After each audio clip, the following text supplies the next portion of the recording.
Hello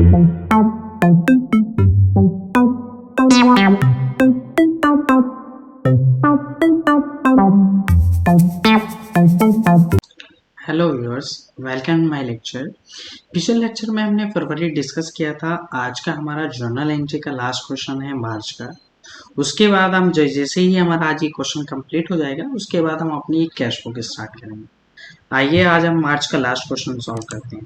ठीक, चलिए देखिएगा। इसमें सबसे पहले इन्होंने क्या किया है, मार्च में क्या बोला है। मार्च में इन्होंने माल खरीदा है, यानी कि गुड्स परचेज किससे खरीदा है, from Amway India.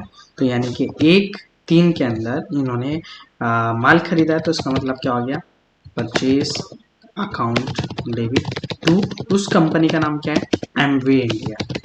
Amway India, तो उससे माल कितने का खरीदा है, 3000 रुपये का, और यहाँ पे 3000 रुपये का। ओके, तो उससे मैं माल खरीद चुका हूँ 3000।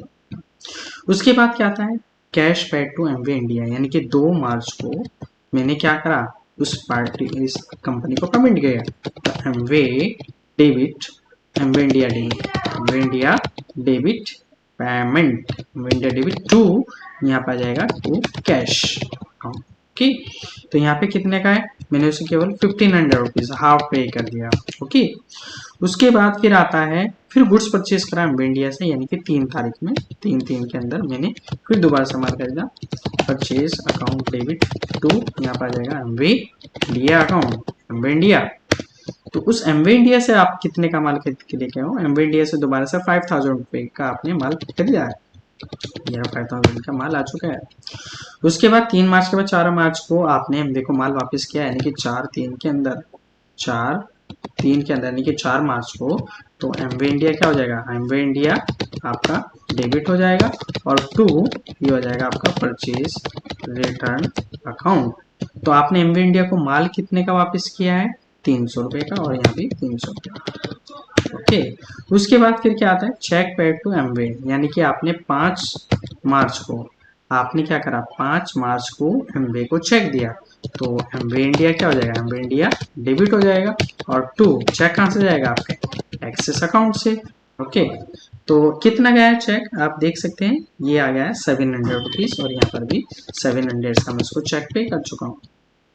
इसके बाद आता है 6 मार्च को। 6 मार्च को क्या बोलते हैं, 6 मार्च को क्वेश्चन ये कहता है, बिल को मैंने, bill deposit to Amway India, मैंने एमवे को बिल दे दिया, Amway India debit to bill account, यानी कि ये बिल मैंने एमवे को जमा कर दिया। और बिल कितने का दिया मैंने, 4000 रुपीज का। ओके, नहीं, इससे पहले मैंने एक क्वेश्चन छोड़ दिया है, 5 मार्च का ही गलत मुझसे मिस्टेक होगी।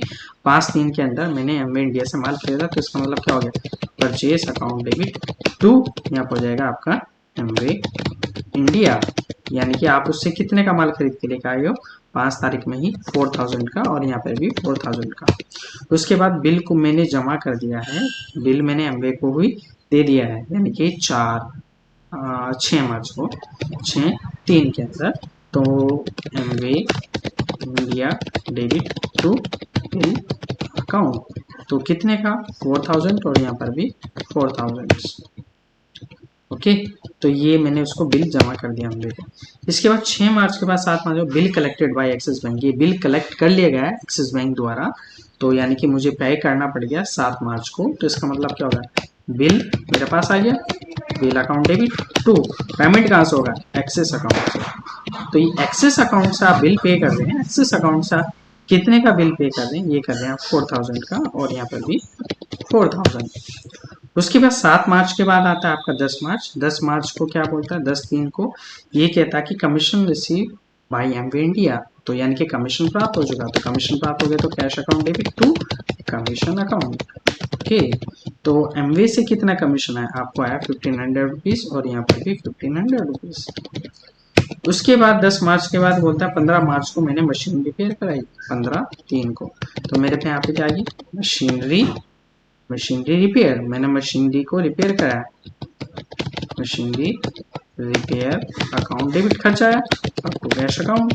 तो मशीन रिपेयर को कराने में कितना खर्चा आया, 900, नहीं 300 आया, सॉरी। ओके, तो अमाउंट कितना है रिपेयरिंग का, ये आपका एग्जैक्ट अमाउंट 300 आता है। उसके बाद नेक्स्ट क्वेश्चन बोलता है आपको rent receive by Axis bank, यानी कि 20 मार्च को 23।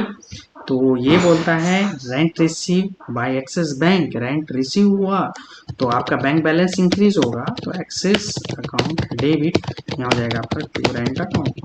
तो आपको यहाँ पे रेंट रिसीव हो गया है, ठीक है, रेंट रिसीव हो गया है किससे,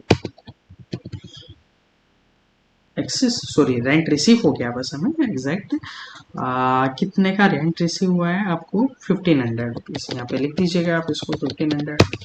ओके, 20 मार्च के बाद फिर क्या बोलता है, 21 को बोलता है goods sold to tag, tag को आपने माल बेच दिया 3000 रुपए का, यानी कि 21 को है, तो यहाँ पे हो जाएगा tag debit to sales account.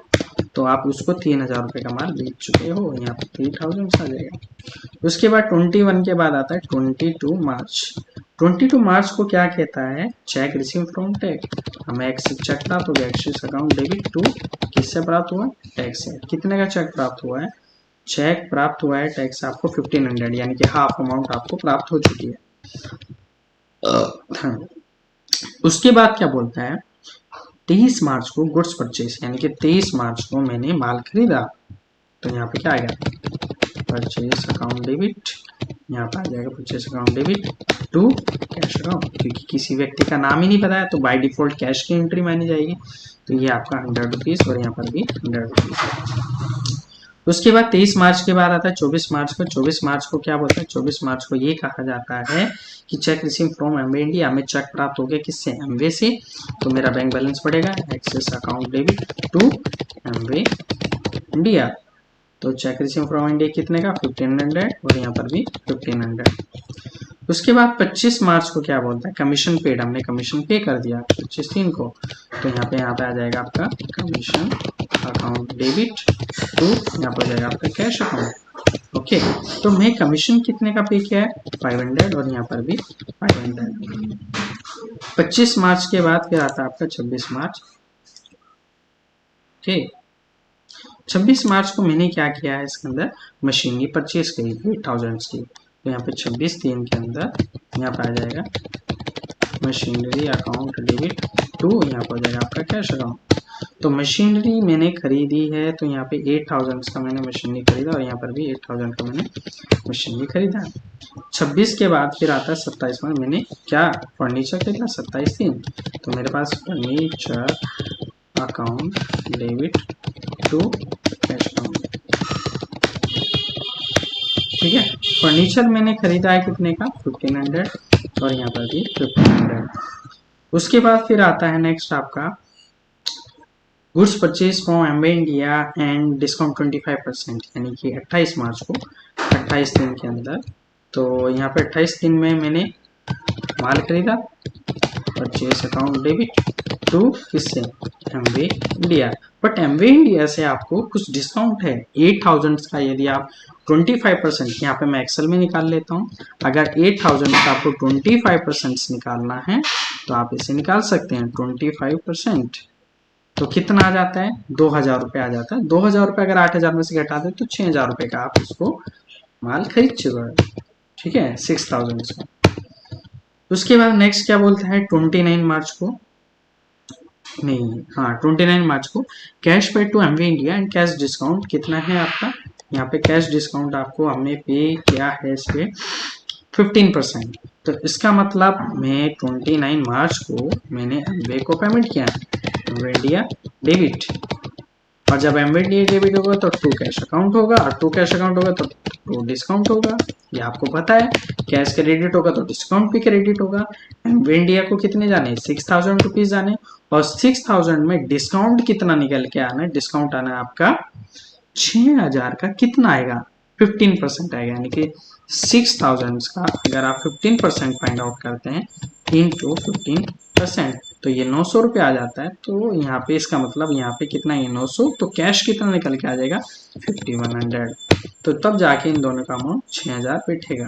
Okay, इस 29 के बाद में फिर क्या आता है आपका, यहाँ पे मैंने साइकिल परचेज किया 29 मार्च को, तो मेरे पास क्या है साइकिल अकाउंट डेबिट अकाउंट, तो साइकिल मेरे पास कितने की आई 2000 की और यहाँ पर भी 2000। उसके बाद फिर अगेन 29 मार्च को ही मैंने 29 मार्च को मैंने क्या खरीदा, टाइपराइटर। तो यहाँ पर आ जाएगा typewriter account debit to cash account. तो टाइपराइटर मैंने कितना खरीदा, टाइपराइटर मैंने लिया 3000 रुपये का और यहाँ पर भी कितना देंगे 3000। उसके बाद फिर आएगा 29 मार्च को ही, फिर 29 मार्च को interest office expenses by Axis Bank. तो ऑफिस का कुछ खर्चा हो गया, ऑफिस एक्सपेंसेस अकाउंट डेबिट हो जाएगा to Axis Bank, Axis account. Office का खर्चा कितना हुआ आपका, ऑफिस का खर्चा हुआ 300 रुपये और यहाँ पर भी 300 रुपये। ओके, उसके बाद फिर 29 मार्च को ये है interest receive by Axis bank 4500, यानी कि 29 मार्च को आपको क्या हुआ, इंटरेस्ट रिसीव हुआ और वो बैंक में आपके जमा कर दिया गया। तो एक्सिस अकाउंट डेबिट टू किसके रूप में, इंटरेस्ट अकाउंट। तो एक्सिस में यहाँ पे कितना है 4500 और यहाँ पर भी 4500।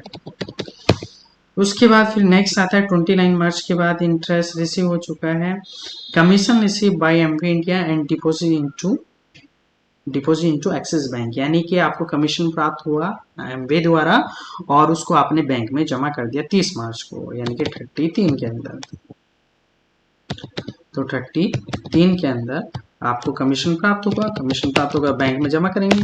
तो एक्सिस अकाउंट डेबिट टू किसके रूप में, कमीशन के रूप में, कमीशन अकाउंट। तो यहाँ पे कितना है आपके पास 2000 रुपीज़ और यहाँ पर भी 2000 रुपीज़।